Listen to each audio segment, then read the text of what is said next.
හොඳයි එහෙමනම් අද පාඩමෙන් අපි නගර ටිකක් ලියන විදිය බලමු. මම ඔයාලට කලින් පාඩමේදී කිව්වා සිංහල වචන අපි ලියන විදිය මුලින්ම කතා කරන්න පටන් ගත්තා. එතකොට මේ නගරවල කීපයක් තියෙනවා කියලා සිංහල වචනෙන් ලියවෙන්නේ නැති ඉංග්‍රීසි භාෂාවේදී. දැන් ඔයාලට මතකද මෙන්න මෙතනින් මම නැවතුනේ යාපනයට කියන්නේ ජැප්නා කියලා. එතකොට මහනුවරට කියන්නේ කැන්ඩි කියලා. මම මේ ටික ලියලා තිබ්බෙත් වෙලාව අපරාධ නිසා. ඊට පස්සේ කොළඹට කියන්නේ කොලම්බෝ කියලා. ඊළඟට මීගමුවට කියන්නේ නිගම්බෝ කියලා. ඊට පස්සේ හලාවතට කියන්නේ චිලෑව් කියලා. ඉතින් එතකොට තව දෙයක් මෙන්න මෙතෙන්දි බලන්න නිගම්බෝ කියන එක දැන් ඔයාලා මේ පටලවා ගන්න තැන්. මීගමුවට නිගම්බෝ කියද්දි NE කියද්දි අපි කතා කරේ නයන්න කියලා. මතක ඇති ඔයාලට NE කියන අකුර ලියද්දි අපි නයන්න කියලා නේ ශබ්ද කරේ. හැබැයි මෙතන නිගම්බෝ කියලානේ මම කිව්වේ. ඉතින් මෙතන නයන්නනේ ශබ්ද වෙන්නේ.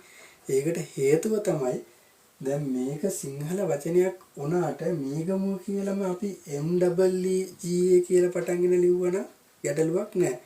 ඒවා අදාළනේ සිංහල වචන වලට විතරයි.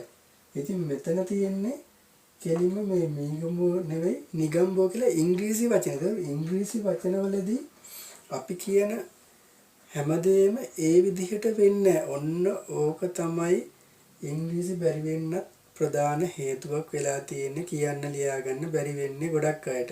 අන්න ඒක කියන තමයි මම මේ උදාහරණේ ගත්තේ. දැන් මෙතන බලන්න can d කියද්දි dy කිව්වහම ඩියනලා අපි ඩි අයිනේ මේ ඩි කියලා ශබ්ද කරේ. නමුත් ඩි කියනකොට මෙතන ඩි කියලා ශබ්ද වෙනවා. ඉතින් බලන්න මතකද මම මුල්ම පාඩමේදී කියලා දුන්නා සෙමි වවල්ස් කියලා අකුරු දෙකක්. y අකුරු සෙමි වවල්ස් කියලා එනවා කියලා ඒක එච්චරම අත්‍යවශ්‍ය නැහැ නිකන් දැනගෙන ඉන්න කියලා. ඉතින් මේ තියෙන ඒ වගේ අවස්ථාවක්. ඉතින් මෙන්න මේ වගේ හැමදේම මම අකුරක් නෑර කියලා දෙනවා. ඊළඟට මේ මම තව නගර ටිකක් තියෙනවා. ඒ ටිකත් පොඩ්ඩක් මේ ක්ලාස් එක නවතර දාන දැන් ලියනකොට ඒ වෙලාවත් ඔයාලා බලන් ඉන්නේ අපරාධ නිසා. ඊළඟට බලන්න ගාල්ල. ගාල්ලට මේක නිකන් සිංහල ලිව්වත් ගාල්ල වගේම තමයි. නමුත් මේක ශබ්ද වෙන්නේ ගෝල් කියලා. මේක GALLE කියන්නේ ගාල්ල වගේම ශබ්දයක් එන්නේ. නමුත් ඉංග්‍රීසි වචනේ ගෝල්. එතකොට කෑගල්ල ඒකත් ඒකටම සමාන වෙනවා. ඒක කියන්නේ කේ ගෝල් කියලා. මේකත් නිකන් කෑගල්ල වගේම තමයි ලියවිලා තියෙන්නේ. නමුත් කේ ගෝල් කියලා තමයි ඉංග්‍රීසියෙන් කියන්නේ. ඊට පස්සේ කොළඹ තියෙන ඔයගොල්ලෝ දන්නවා කොටුව. කොටුවට කියන්නේ ෆෝට් කියලා. කොළඹ කොටුවට. ඊට පස්සේ බලන්න පිට කොටුව කියවහම හරිනම් මේකට ඉස්සරහින් වචනයක් එන්නනේ ෆෝට් කියන එක. එහෙම නැහැ. ඒකට කියන්නේ පෙටා කියලා. පැහැදිලි ඇති කියලා මම හිතනවා. අවශ්‍යයි මේ කතා කරන ගමන් මේක ලියා ගන්න.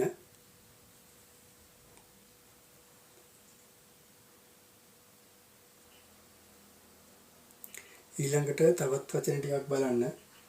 කොම්පඤ්ඤ වීදිය. මේක සමහරව සිංහලෙන් ලියද්දිත් අමාරු ලියන්නේ මෙන්න මේ සංඥක අකුර නිසා. නමුත් ඒකට ඉංග්‍රීසියෙන් ලස්සන වචනයක් තියෙනවා. ස්ලේව් අයිලන්ඩ් කියලා තමයි කොම්පඤ්ඤ වීදියට කියන්නේ. කොළඹ තියෙන. ඊට පස්සේ පොරහල. මේකට කියන්නේ ටවුන් හෝල් කියලා. මේවා කොළඹ ඉන්න අය නම් කොහොමද දන්නවා. ඉංග්‍රීසි පුළුවන් වුණත් බැරි වුණත් ඒගොල්ලෝ දන්නවා මම මේ කියන්නේ එතනින් දුර බැහැර අයට. ඊට පස්සේ ත්‍රිකුණාමලය. ත්‍රිකුණාමලයට නම් ටිකක් සමාන වචන තියෙන ට්‍රින්කෝමලය. මුල ටික විතරයි වෙනස් වෙන. ත්‍රිකුණාමලය ට්‍රින්කෝමලය.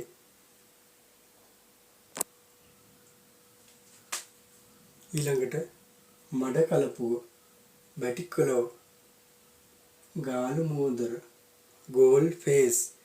ඉතින් ඔයාලා නිකමට කල්පනා කරලා බලන්න මේකේ ඔයාලා ඉංග්‍රීසි වචනේ දන්නවා සිංහල වචනේ දන්නේ නැහැ කිව්වොත් මං හරිද? මොකද ඕන කෙනෙක් ලංකාවේ ගෝල් ෆේස් කිව්වහම දන්නවා. කොළඹ ගිහිල්ලා ගෝල් ෆේස් යනවා ට්‍රිප් එකක් යනවා කිව්වම ගෝල් ෆේස් යනවා කියන දන්නවා. නමුත් ගාලු මෝදර කියලා නොදන්න අය නෑ. දන්නවා. නමුත් බහුතරයක මේක පාවිච්චියට අපිට පුරුදු වෙලා තියෙන ඉංග්‍රීසි වචනනේ. ඉතින් එතකොට අපි ගාලු මෝදර යනවා කියලා කවදාවත් කියන්නේ නැහනේ. අපි කියන්නේම ගෝල් පේස් යනවා කියලා. ඉංග්‍රීසි දන්න නොදන්න හැමෝම කියන්නේ ගෝල් පේස් යනවා කියලා. ඒක කනට ඇහිලා හරි දන්නවා. ඉතින් මේකත් තව පොයින්ට් එකක් ඔයාලට ඉංග්‍රීසි ඉගෙන ගන්න. ඉතින් හිතලා බලන්න අපි කවදාවත් ට්‍රිප් එකක් යද්දි ගාලු මෝදර යනවා කියනද ගෝල් පේස් යනවා කියනවා නම් ඒක කනට ඇහිලා හුරු වෙලා ඉංග්‍රීසි වචනේ කියනවා නම් අනිත් වචනේ බැරියයි. ඔන්න මං අහන ප්‍රශ්නේ. ඉතින් ඔයාලගේ උනන්දුවක් නැතිකම සහ භාවිතයක් නැතිකම තමයි ඉංග්‍රීසි බැරි වෙන්න ප්‍රධාන හේතුව. ඉතින් මෙන්න මේ වගේ ඔයාලා හැම වචනයක්ම ඉංග්‍රීසි පාවිච්චි කරනවා නම් ඒ වචනේ යොදා ගන්නවා නම් ඒ හැමදේම ඔයාලට ඉබේටම ඇඟට එනවා පුළුවන් වෙනවා. මෙන්න මේකයි කරන්න ඕනේ. ප්‍රධාන දේ ඔයාලගේ උනන්දුව තියෙන්න ඕනේ. අනිත් එක ඔයාලා භාවිතයේ තියෙන්න ඕනේ.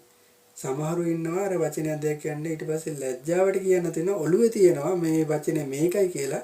නමුත් ලැජ්ජාවට කියන්නේ නැතුව ඉඳලා එයාට ඒක බැරි වෙනවා.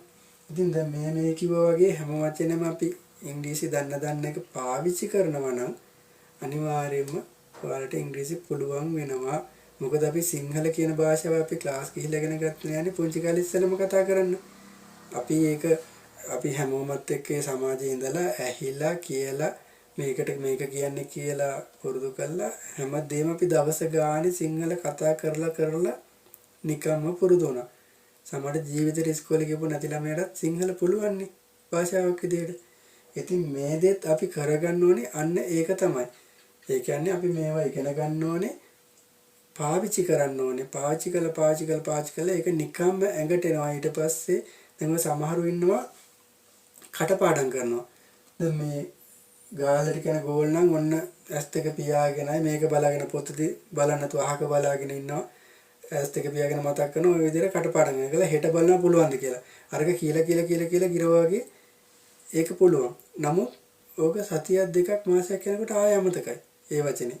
එහෙම කටපාඩම් කරලා කවදාවත් දෙයක් කරගන්න අමාරුයි. එහෙම පුළුවන් දේවලුත් තියෙනවා. නමුත් ඒක කරන්න අමාරුයි. හොඳම උදාහරණය දැන් ගණිතය කියන විෂය කටපාඩම් කරන්න බෑනේ. ඒක ගණන් හදලා අවබෝධ කරගෙන අවබෝධයයි ගණන් හදන තරමට තමයි පුළුවන් වෙන්නේ. ඒ වගේ ඉංග්‍රීසි කියන්නේ ඉංග්‍රීසි තරක් නෑ ඕනම භාෂාවක්. ඒක අවබෝධ කරගෙන ඉගෙනගෙන පාඩම් කරලා පාවිච්චි කරන්න තමයි ඒක නිකම්ම ඇඟට එන්නේ. ඊට පස්සේ ඉබේටම කියවෙනවා. ආයේ පාඩම් කරනවත් මතක තියාගන්නවත් අවශ්‍ය නැහැ.